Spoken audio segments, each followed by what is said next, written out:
My friends tied rotten food to my body and locked me in a maggot-filled cupboard just to ruin my royal selection day. When they let me out 3 days later, my skin was swollen and burning. I ran to my roommate, begging him to help me hide the wounds before Princess Nadia arrived. He lied. He said a bath would cure me, then lowered me into a tub of leeches. Filthy liar! Don't you dare accuse Kruger again! Kruger had the strongest beast in the academy and was the favorite of all the teachers, so I stayed silent. I endured it because I was the weakest student at the academy with the weakest beast, a bird and a spider. Even though I carried the blood of something far greater, something beasts were meant to obey, I suffered because of the promise I made to my mother that I would never reveal the truth.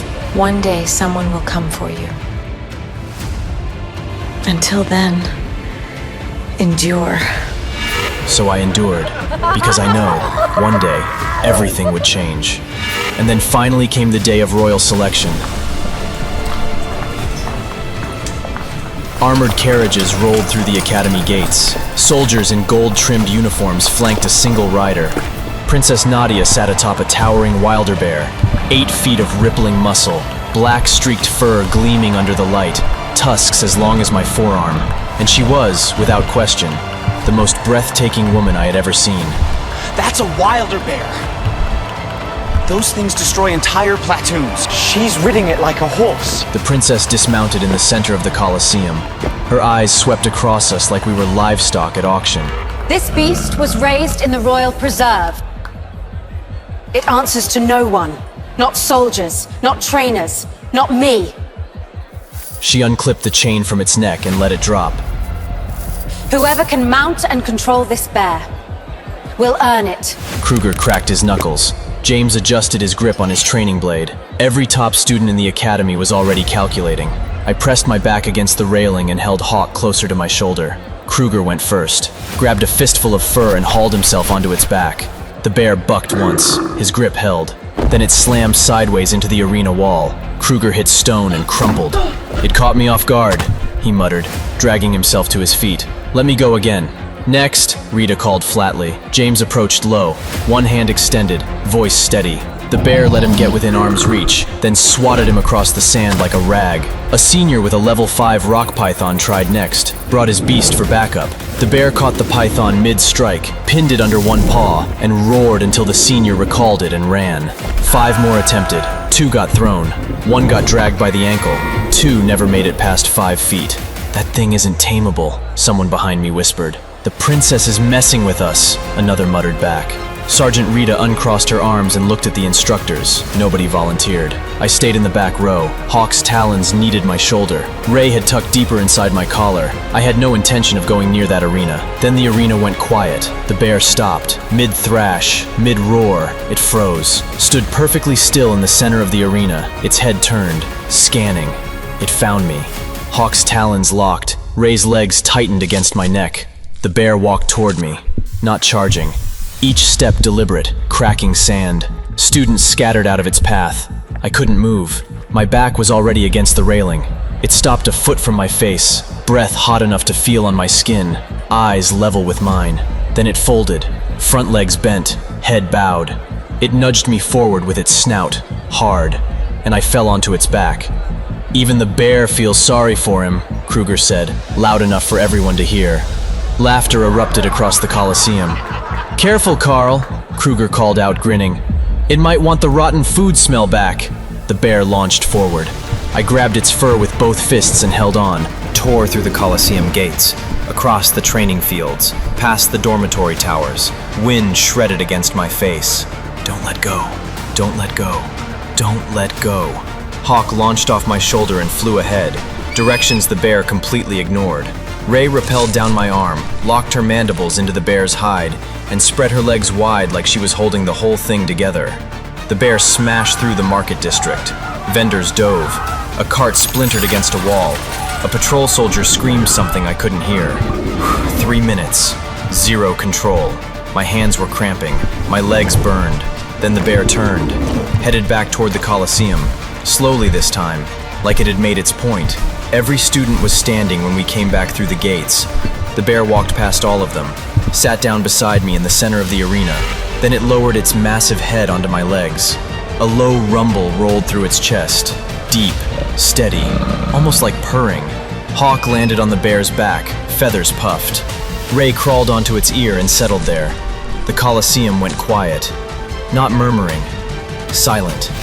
Princess Nadia stepped forward. She hadn't blinked since the bear moved. "The bear belongs to him," she said. For the first time in my life, something had chosen me. Not out of pity, not because I was last in line. The most powerful beast any of us had ever seen.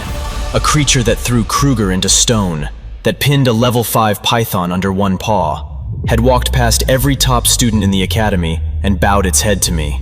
My hand was still buried in its fur, warm, steady. The rumble in its chest vibrated through my legs, up through my ribs. This is what it feels like. Hawk chirped from the bear's back, short, excited bursts. Ray was already exploring the bear's ear, her tiny legs picking across the ridges of cartilage like she was mapping new territory. My two choosing a third, accepting it before I even could. No more rotten food, no more leeches, no more drills in torn shirts while they laugh. With this bear beside me, Kruger wouldn't dare touch me. Rita wouldn't dare ignore me. Nobody would. I almost smiled. Then Nadia spoke. "A royal beast cannot be given freely," she said, her voice calm, almost indifferent. "The preserve demands an exchange." She looked at Hawk, then at Ray. "One of yours," she said, "for the bear." The warmth in my chest turned cold. Hawk went still on the bear's back. His head swiveled toward me, one sharp eye, unblinking. He knew. Somehow, he always knew before I did. Ray's legs stopped moving on the bear's ear. She pulled herself back toward my collar, slowly, like she was trying to get closer to me without being noticed. One of them. I looked at Hawk, the bird who had found me on the worst night of my life, shivering behind the beast cages, soaked in my own blood, too broken to walk back to the dormitory, and the spider who had crawled into my palm during the bonding trials when every other creature in the chamber backed away. They didn't choose me because I was strong. They chose me because I was me. And I chose them back. That's what a bond is. Not a trade, not a transaction. A promise. The bear rumbled beneath me. Its head pressed harder into my legs. It wanted to stay. I wanted it to stay. But not like this. "I'm sorry, Your Highness," I said quietly. "I can't give up either of them." Nadia's expression didn't change. "Then you refuse the bear?" I swallowed. "Yes." "He said no?" Someone shouted from the stands. Kruger shoved past me. "I'll take the bear, Your Highness," he announced loudly. "Someone who deserves it should." Nadia didn't even glance at him. "Then give me your weakest beast." Kruger scoffed. He whistled sharply, and a small ridge lizard scurried out from behind Lioness. He'd barely used the thing in months. He kicked it toward the princess like it was trash. "Done," he said, already gripping the bear's reins. Now he had Lion and the Wilder Bear. He was untouchable, and I was still weak. Trumpets blared as the princess left the grounds. As soon as she was gone, Sergeant Rita grabbed my arm. "Carl, you've embarrassed our school for the last time. You're banned from this evening's festivities." I couldn't believe it. My beasts and I have been looking forward to the Beastmaster Battle all year. It was our chance to prove to everyone that we were special. "No, please." Sergeant Rita folded her arms. "The prince could shut down our school if he doesn't think our students are worthy. And you are pathetic." Her words fell on me like bricks. I was a failure, not good enough to attend the Beastmaster Battle, not good enough to be considered a real Beastmaster, a risk to the whole school. Sergeant Rita strode away. The others followed, laughing. I was alone. Hawk landed onto my shoulder. Ray curled against my neck. Well, not completely alone. I had my beasts. They had chosen me, even though I was nothing. Even now, after all I'd done to let them down, my beasts were trying to lift my spirits. I didn't deserve them. As I walked back toward campus, I saw the royal carriages strolling down the avenue, pulled by unicorns. The Crown Prince had arrived at the Bestiary College, and I heard a roar in the clouds. Somewhere up there, hidden under the cover of night, was the Crown Prince's legendary beast, a black dragon, and I wouldn't even be allowed to witness her in all her splendor. Up ahead, I saw everyone submitting their names to challenge the prince. A giant goblet had been set up outside the stadium. Students, trainees, and masters alike were dropping their names in. They were all so hopeful, so confident that they were true Beastmasters. They never doubted that they deserved to be there. I moved towards the cup as if sleepwalking. I even wrote my name on a card. My hand hovered over the cup. Should I submit it? No, I'd never get chosen. It was a Beastmaster challenge, not a Beast Loser challenge, and if I lost, I'd be putting the whole school at risk. So I crumpled up the slip with my name on it and walked away. I could see Kruger and his cronies pointing and laughing at me. The stadium where the games would be held loomed overhead. It was a flashing reminder of what I could never achieve. Servants were adding last-minute touches to prepare for the Beastmaster Battle. Hanging banners, polishing seats, fluffing pillows for the box where the king would sit. And I wasn't even allowed to attend? I wanted to see the Crown Prince compete. I wanted to see the legendary dragon Scalix in action. But if Sergeant Rita found out I was here, she might have me banned from the stadium. I decided to sneak in. I slipped in through the stables where the larger beasts were kept. I walked past stalls with steel-claw bears, frostfang panthers, and thunder rams. All of them stared suspiciously at me, as if they too knew I didn't belong. I crept into what I thought was an empty stall. It opened into a huge rocky cavern. Then I leapt back in fear. The cave was home to a dragon. The monstrous beast glared down at me. She was huge, as black as the night sky. Inky smoke trickled from her nostrils. It was Scalix, the legendary black dragon, the Crown Prince's very own. She growled at me. Carefully, I started walking backwards, but I slipped on the floor. In a blink, the dragon's maw was inches from me. I was terrified. Black dragons were rumored to be vicious, murderous creatures. Up close, it seemed the rumors were true. Death shone in Scalix's eyes. The black dragon roared. Spittle splattered my face. Hot air blew my hair back. Scalix could snap me in half with one bite, and from the look in her eyes, she might. I was a goner, a dead man. When a spider, Ray, crawled across the dragon's head, Scalix flinched in surprise. Her neck whipped, recoiling, as if disgusted by the touch. Hawk beat his wings in the far corner near an exit. Over here! I could make a run for it. But then Ray would be left in here with the dragon. It could burn her, eat her, smash her. I couldn't let that happen, not after she risked her life for me. Ray! I held out my hand. She fired a silken thread and swung toward me. The dragon's head spun in our direction. I dove for the door. We made it just in time. The dragon's breath blasted behind us. Suddenly, the rafters around me began to shake. Thunderous applause rolled down from the stadium above me. The audience was taking their seats, getting ready for the bloodthirsty show to begin. The announcer's voice boomed from above, magically amplified. Welcome to the 45th annual Beastmaster Battle. There was applause, stomping feet, roars of excitement. The battle was about to begin. I crept into the crowd, watching the show. The Crown Prince was walking out to cheers. Please welcome Crown Prince Magnus and his legendary beast, Scalix the Dragon. He'll be competing against one of you to determine the greatest Beastmaster. The announcer pulled out a piece of paper. Magical runes flashed in the air. They were magically binding. Whoever had their name pulled out of the cup would be compelled to fight the prince. He will fight against... Oh wait, this is unexpected. Karl Wolf from the Lithium School. I froze. This had to be a mistake, a magical error. I tried to run, but my body wouldn't obey me. I was magically bound to compete. My legs started walking against my will, right into the battle arena. There was no applause, only shocked silence. And then I heard laughter. From Kruger and his cronies. They had rigged it. They set me up. Carl has two beasts, Hawk, a juvenile Windhawk Thunderbird, and Ray, a house spider.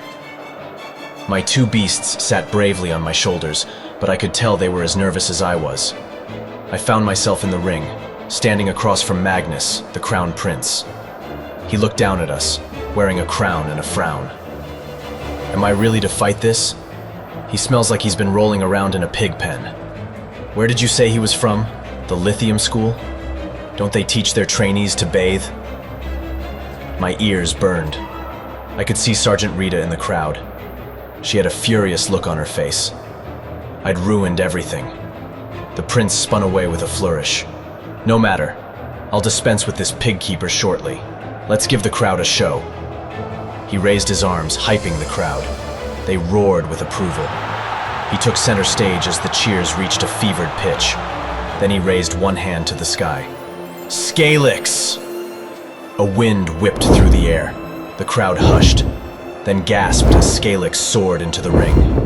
The legendary beast circled the arena once, then came to land at the prince's side. Magnus smiled. He snapped his fingers at his dragon. Scalix! My toes are chilly. Warm my feet. The huge black dragon lowered her neck and blew a gentle, warm breeze on his boots.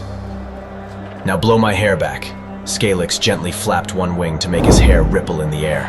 The audience oohed and awed, but I thought I detected fury in the mighty dragon's face, being used as a glorified hairdryer. Magnus smirked. He was enjoying showing off his complete control over such a ferocious beast. Dragons were the most feared creatures in the land, and he had one at his beck and call. Even I couldn't help but stare. The prince caught me watching. Incredible, right? I've had her since she was an egg. She does everything for me. It stood to reason.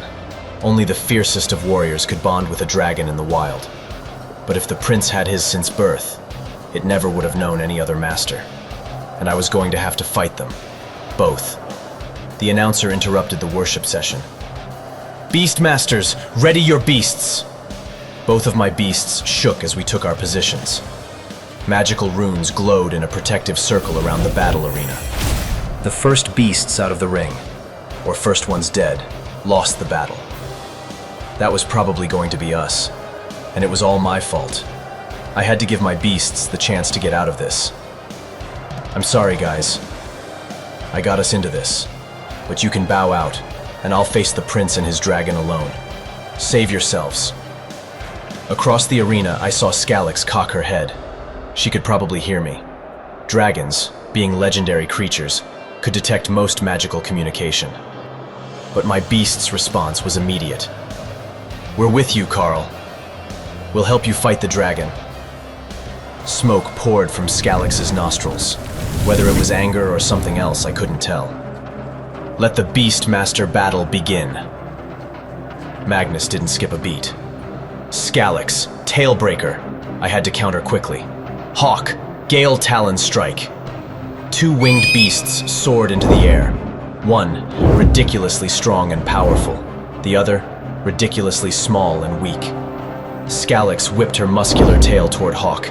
He swooped just out of reach at the last second. Just a few inches the other way, and I would be down a pet. The close call registered. The announcer shouted, 1 point for the Crown Prince. Prince Magnus smiled. This was going to be easy. Wind Gale. Scalix lazily beat her powerful wings, summoning a gale-force surge of wind. The gusts sent Hawk toppling backwards. 2 points for the Crown Prince. The crowd laughed at me. This was going to be embarrassing. The Crown Prince and his dragon were going to beat me without even trying. I decided to attack from range. Hawk, razor feathers. Hawk swooped around. The sun glinted off the sharp edge of his feathers. He fired one at the dragon. It scraped along her hide, drawing blood. The crowd hissed in its breath. I was as shocked as they were. Hawk was powerful enough to wound a dragon. Scalix's eyes flashed with irritation. The announcer shouted, 1 point for Carl. Magnus seethed. I wasn't supposed to score points, let alone draw blood. He kicked things up a notch. Power up, you scaly brute. Dragon's breath. Scalyx looked annoyed. She inhaled sharply. Smoke poured out of her nose. She opened her jaws. Fire swarmed. She shot a plume of fire, right at Hawk. Fire roared over my Thunderbird's back. His wings smoked. 3 points for the prince, Magnus grinned. Scalyx sent another fire blast Hawk's way. He barely dove in time to keep from getting incinerated. This wasn't going well.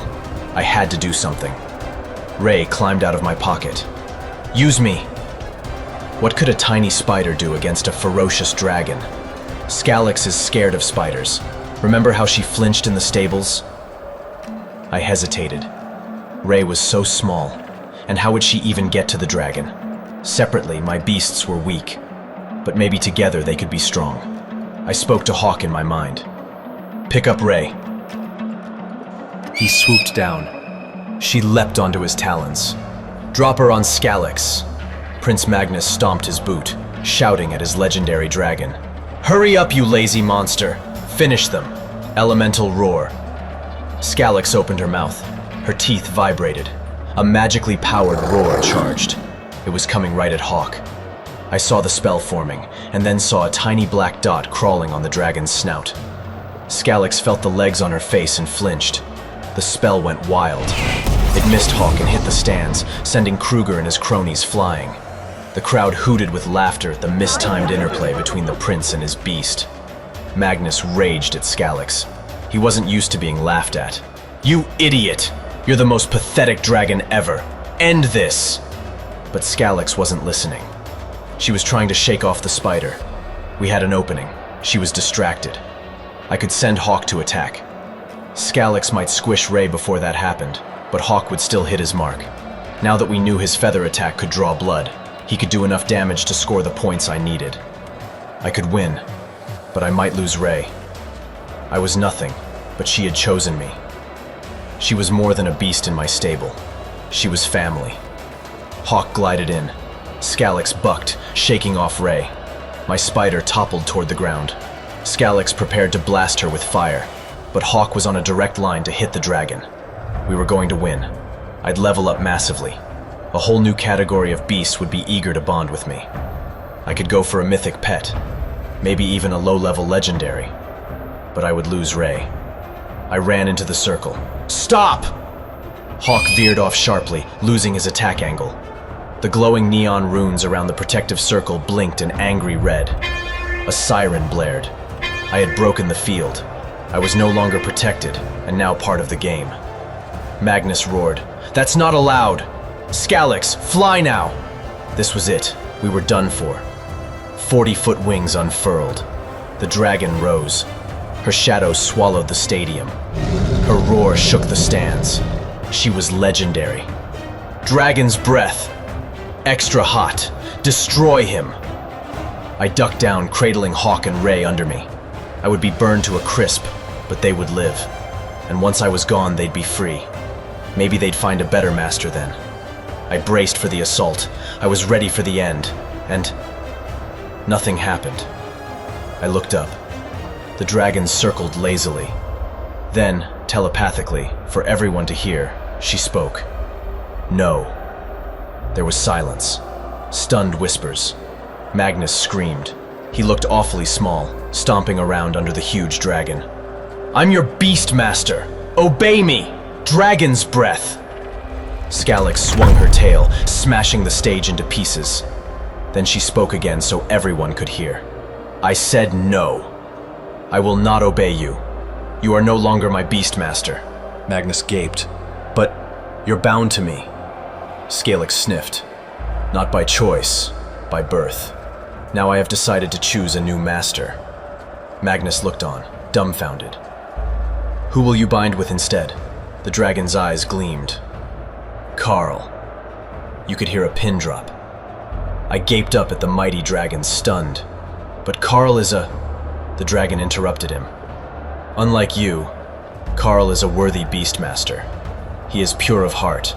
I choose him because he chooses his beasts first. Suddenly I could see her mana. It was as pure and gold as her scales were black. Her power enveloped me like a warm tide. and sealed our mana together seamlessly. Click. We were bonded, cosmically linked. Magnus fumed. This battle isn't over. A single beat of her wings sent him flying from the circle and crashing into the stands. The announcer shouted into his microphone. The winner is Carl, with Hawk, Ray, and his legendary beast, Scalix the Black Dragon. Carl thought he was weak, but it turns out he's the greatest Beastmaster of them all. What new rank will Carl attain with a legendary dragon? Will Prince Magnus seek revenge? And what high-level beasts will join his team next? To find out what happens next, listen to the audio series First Legendary Beastmaster, only on the Pocket FM app. Install the Pocket FM app within the next 30 seconds to download 20 free episodes before this offer disappears.